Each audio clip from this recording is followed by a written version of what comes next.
ব্রিগেডের ময়দানে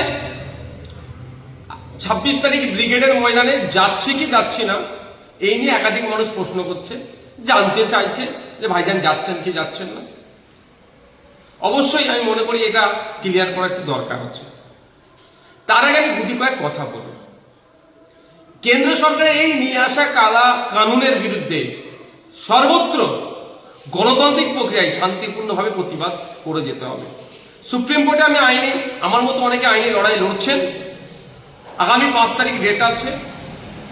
আন্দোলন সংগঠিত করতে হবে, শান্তিপূর্ণভাবে আন্দোলন করতে হবে। আমরা এখানে যত আন্দোলন সংগঠিত করতে পারবো দিল্লিতে ইম্প্যাক্ট হবে। আর আমাদের আন্দোলনে যদি হিংসা, আমাদের আন্দোলনে ঢুকে যদি হিংসা ছড়িয়ে দেয় তাহলে কিন্তু এর ব্যাড ইফেক্টটাও দিল্লিতে পড়তে পারে। সুতরাং আমরা যারা আন্দোলন যেখানে যেমন ভাবে করছি, আমাদের আন্দোলনটা যেন গঠনমূলক হয়, শান্তিপূর্ণ হয়, ধর্মনিরপেক্ষ হয়, গণতান্ত্রিক প্রক্রিয়াতে হয়। আমাদের আন্দোলনে ঢুকে কেউ যদি হিংসা ছড়াতে যায় সেগুলোকে আমাদের আটকাতে হবে। ভাঙড়ে আমাদের আন্দোলনে হিংসা ছড়ানোর চেষ্টা হয়েছে, হিংসা ছড়িয়েছে। জঙ্গিপুরে সেখানে পুলিশ অতি সক্রিয় হিংসা ছড়িয়েছে। আপনার বিভিন্ন জায়গাতে আমরা দেখছি এটা হচ্ছে, অনেক জায়গায় খবর আসছে পুলিশ আটকাচ্ছে, মিটিং মিছিল করতে দেবে না, এইগুলো হচ্ছে। এগুলোকেও আটকাতে হবে, শান্তিপূর্ণভাবে গণতান্ত্রিক প্রক্রিয়া আন্দোলন করতে হবে। এখন আমার পক্ষে আমি যে উত্তরটা দিচ্ছি, ব্যাপারটা হচ্ছে অনেক সময় নিজেকে আগুনে পুড়াতে হয় সমাজকে আলোকিত করার জন্য, অনেক সময় নিজেকে একটু গুটিয়ে নিতে হয় বৃহত্তর স্বার্থের জন্য। আপনারা জানেন মোমবাতি নিজে আগুনে পুড়ে যায় সমাজকে অন্ধকার থেকে আলোকিত করার জন্য।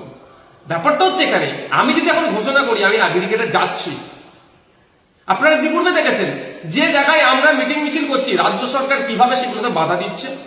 ভাঙড়ে দেখুন হাজার হাজার ছেলে নামে আমাদেরকে মিথ্যে মামলা দিয়ে দিয়েছে, আমার নামে মামলা দিয়েছে। আমি আমারটা নিয়ে ভাবি না, আমি গরিব ছেলেগুলোর কথা ভাবি সবসময়। তো সুতরাং আমি যেখানে যদি ঘোষণা দিয়ে দিই তাহলে এই প্রোগ্রামের পারমিশন নিয়ে অনেক সমস্যা হবে। এটা আপনাদের বুঝতে হবে। বড় বাজারের প্রসঙ্গে আসি। বড় বাজার যে ক্ষোভের কথাটা বলেছেন, একজন দায়িত্বশীল লিডার হিসাবে তার কর্মী অপরাধের উপর অত্যাচার হচ্ছে, যে প্রসঙ্গতে তিনি আমাদের মিটিং মিছিল হচ্ছিল সেটা তো সবাই করছে, সেইভাবে রেড়ে করে উঠে সরকারকে প্রশ্ন করেনি, সেটা তিনি ক্ষোভের কথা বলেছেন। আর তার বক্তব্যতে তিনি একবারের জন্য বলেননি, অন্য কাউকে নিরুৎসাহী করেনি যে আপনি যাবেন না। তো আমি আবার ফিরে আসি আমার বলার বক্তব্যটাই। আমি যদি এই মুহূর্তে ঘোষণা করি যে আমি 26 তারিখে ব্রিগেডে যাচ্ছি, তাহলে আমি আমার যতটুকু রাজনৈতিক জ্ঞান আছে সে জায়গা থেকে বলছি রাজ্য সরকার হেনতেন প্রকারে চেষ্টা করবে এই পারমিশনকে বাতিল করানোর জন্য। সেই জন্য একটু গুটিয়ে রেখেছি নিজেকে।